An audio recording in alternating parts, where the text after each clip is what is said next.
गौरी के लाला हो, गढ़ राजा हो, देव में देवा दे, देव में देवा दे, महाराजा हो, गौरी के लाला हो, गढ़ राजा हो। और सबों ने निवेदन ताली की सेवा करनी।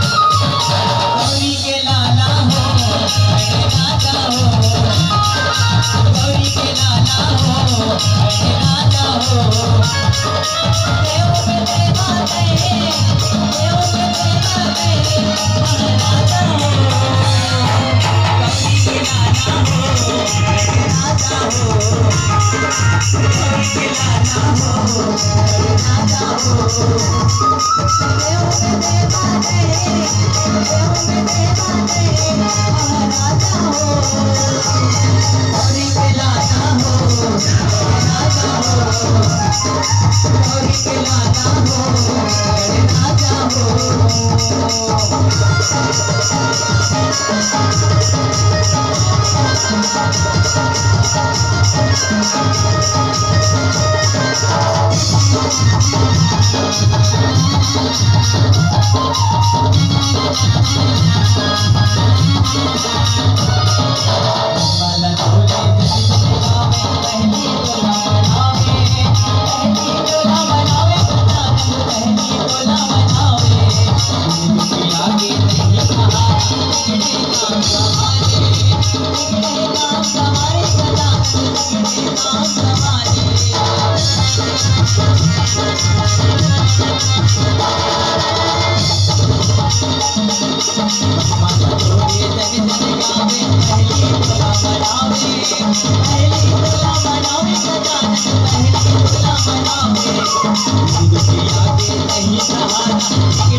कैसे जी दीदी मन जल्दी थक जाता।